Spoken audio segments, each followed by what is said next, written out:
It's been 5 days since our child was born. My husband appeared without any notice and shoved divorce papers in my face.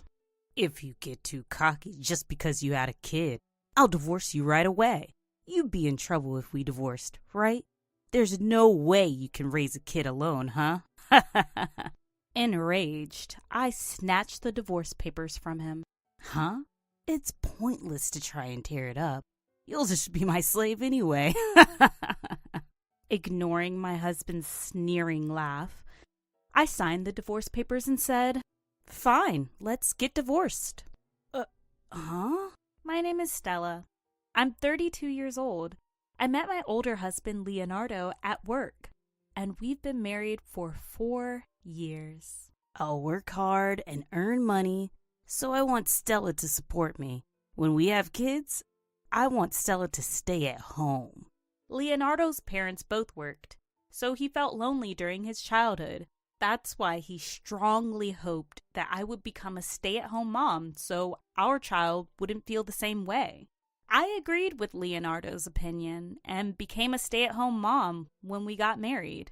Leonardo, who was over 30 when we got married, wanted to have children right away. I wanted time for just the two of us. But I also wanted children.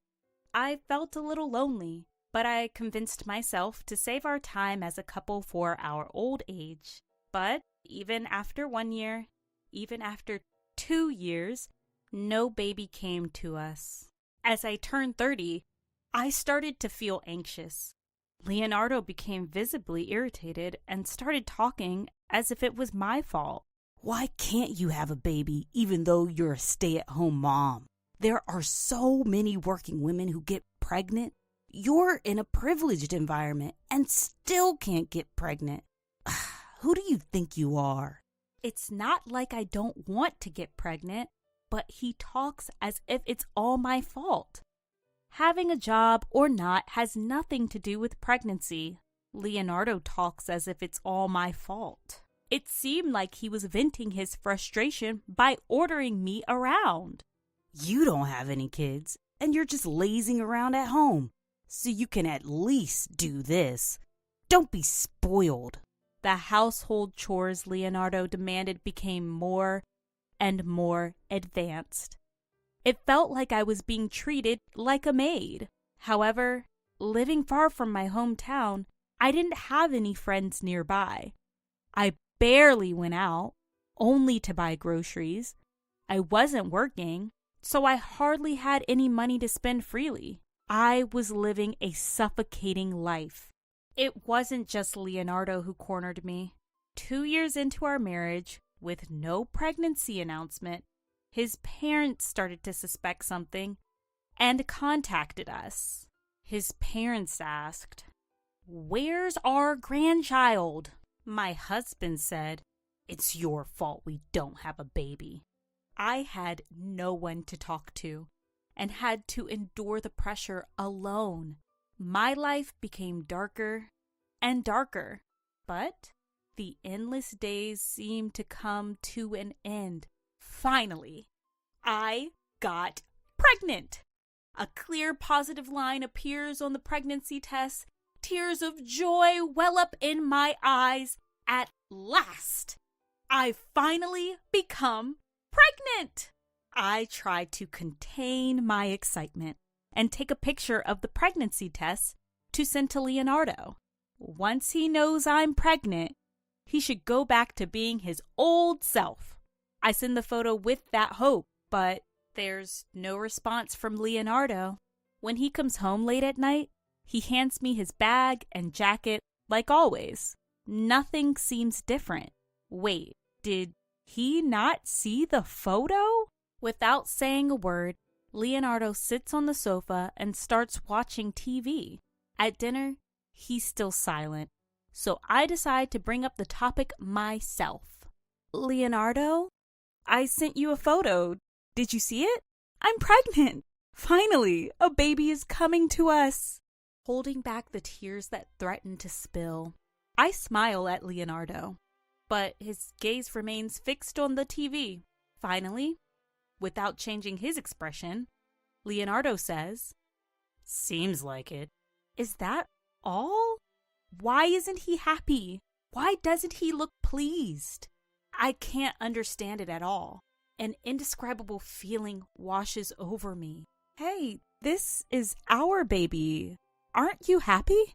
You always said you wanted a child. You wished for it to happen soon, right?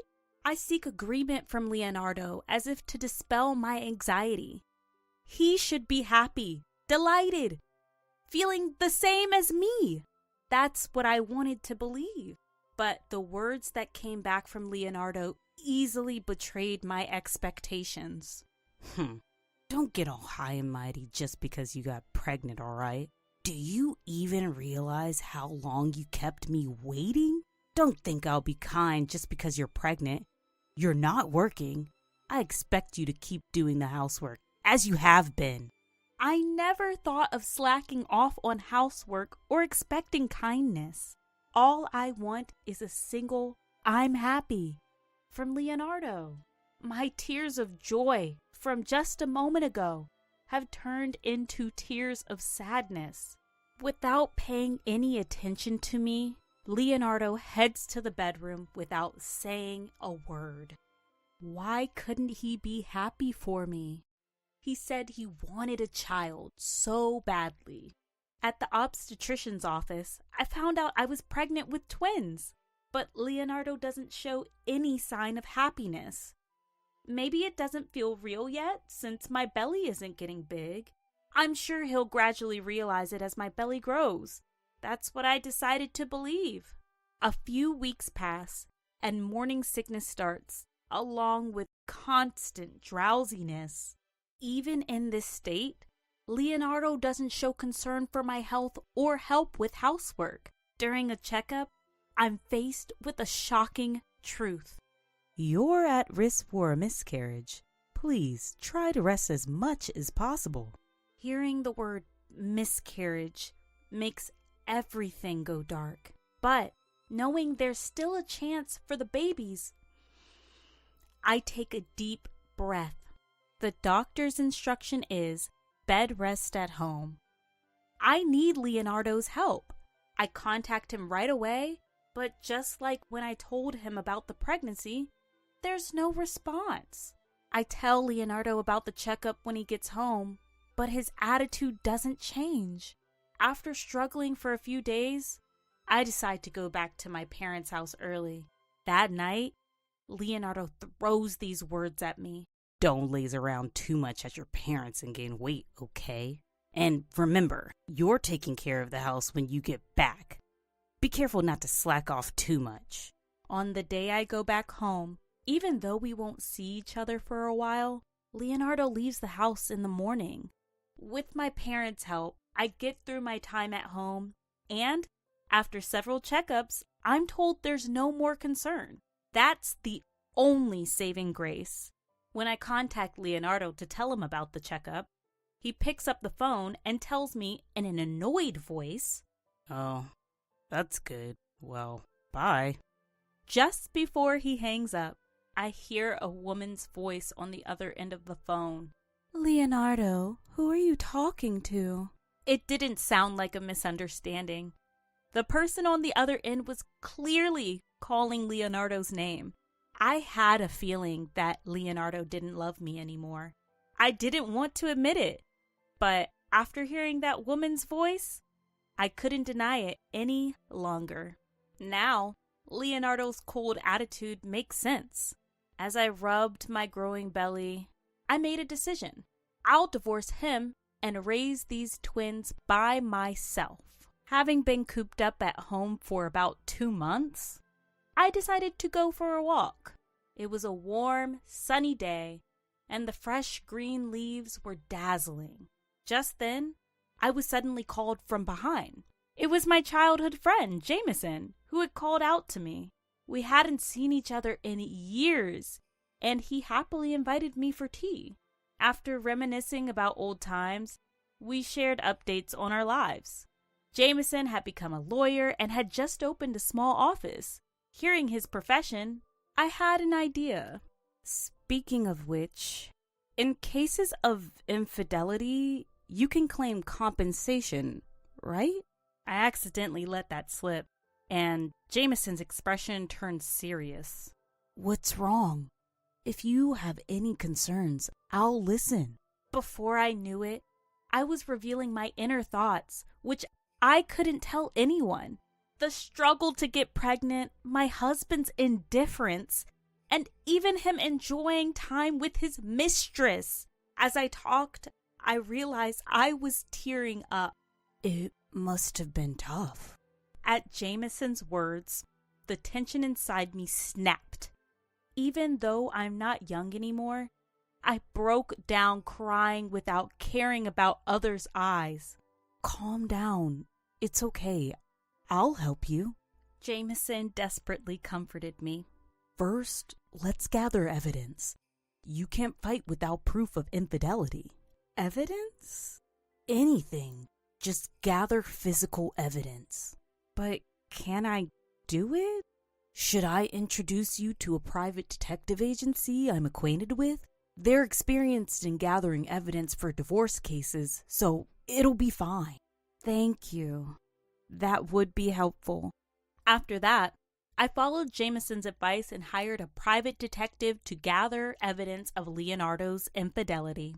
According to the detective agency, Leonardo had been inviting his mistress to our home and practically living with her while I was away visiting my parents. The mistress was a third-year newcomer at the same company Leonardo and I worked at. Everyone at the company knew that Leonardo was married, as I used to work there too. It seemed that the mistress was having a relationship with him, knowing he was married, and their affair had been going on for 2 years. It was around the time Leonardo became frustrated that we couldn't have a child. He blamed me for not being able to have a child, treated me like a maid, and was indifferent even after I became pregnant.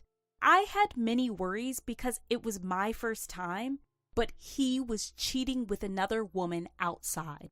Learning the truth, I trembled with anger. So this was why he didn't rejoice when I became pregnant. While I was suffering and in pain, he was enjoying himself. Just divorcing him wouldn't be enough. I will definitely make him pay. Determined, I had several meetings with Jameson, the lawyer, and devised a plan. Jameson was very supportive and constantly concerned about my condition. And right on my due date, I gave birth to healthy twins. Leonardo suddenly appeared on the 5th day after the birth when the pain from my wound had subsided. Hey, long time no see. You got to stay in the hospital for 9 days, huh? What a luxury. It's not like you gave birth by yourself. You were slow to get pregnant. Slacked off on housework when you went home. And then had a C-section? You're a failure as a woman. To say such words to his wife, especially a wife who just gave birth? And he didn't even try to look at the children's faces. I didn't want to think that this man was the father of the twins. Barely containing my anger, Leonardo handed me a piece of paper. His signature was already on the divorce papers. Don't get cocky just because you had kids, or it's instant divorce. You'd be in trouble if we got divorced, right? If you slack off on housework because you have kids, I won't forgive you. My husband waved the divorce papers in front of me. My anger reached its peak, and I forcibly snatched the divorce papers from him. Tearing it up is useless, you know.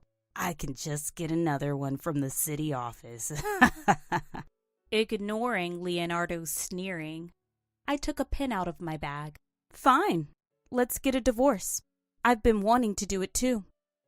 Huh? I won't let him lay a finger on the children. I want him to disappear from this place as soon as possible.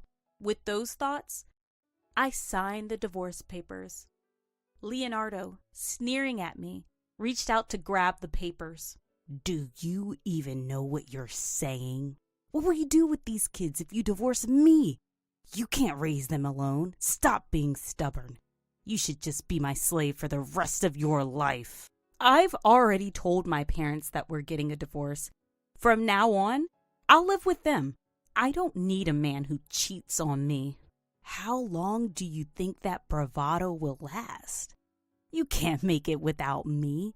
You'll regret it when it's too late. That's when Jameson's voice was heard.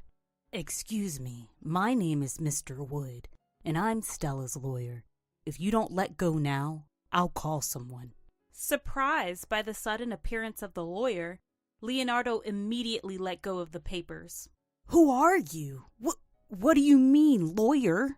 As if to hold Jameson back, my husband stepped forward and raised his voice. But Jameson was unfazed. He must have been through many similar situations before. Jameson calmly continued the conversation. We already have evidence of your infidelity. If you don't agree to the divorce, we'll proceed with divorce mediation or a lawsuit. If you don't agree to pay compensation or negotiate, we'll also go to court. Wait a minute. I didn't agree to a divorce. What is he talking about now, after bringing up the divorce himself? I can't stand this ridiculousness. While Jameson was persuading Leonardo, I handed the signed divorce papers to Jameson. Mr. Wood, please take care of this. Leonardo tried to take it back, but Jameson quickly put the papers in his bag. I'll take care of it. Jameson's face exuded an undeniable aura. Realizing that he couldn't defy the lawyer, Leonardo turned to me. Hey, you're joking, right? We're not really getting a divorce, are we? You know you can't make a living without me, right? They're twins. Twins!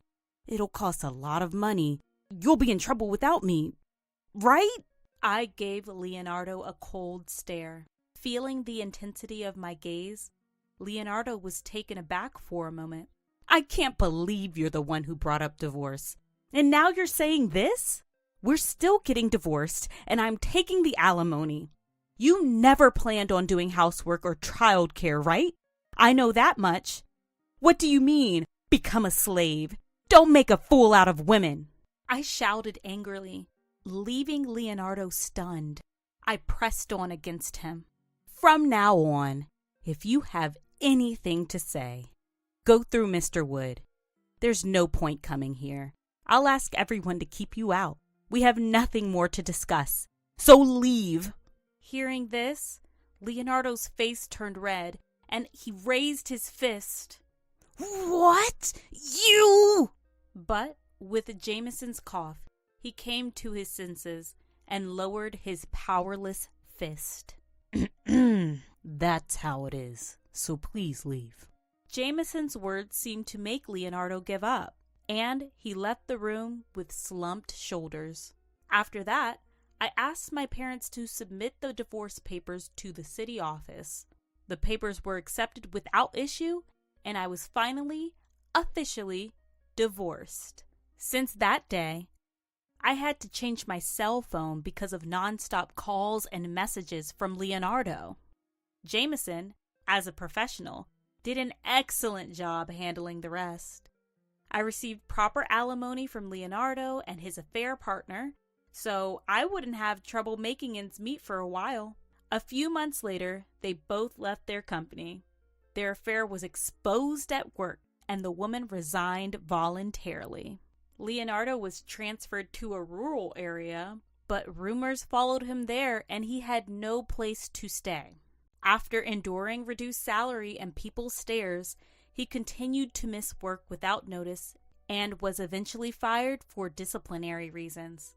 On the other hand, I returned to my parents' house and struggled with childcare every day. It's tough with everything being new, but I'm managing thanks to my parents and Jameson. Actually, Jameson had apparently harbored feelings for me since long ago. He confessed, saying, I don't mind if you have a child or a divorce history. Please, be with me. He told me to answer when I was ready, but my feelings were already set. After that, I married Jameson. Now he treats the twins as his own children.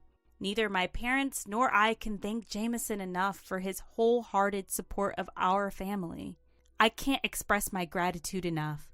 From now on, I want to build a happy home with Jameson, starting anew.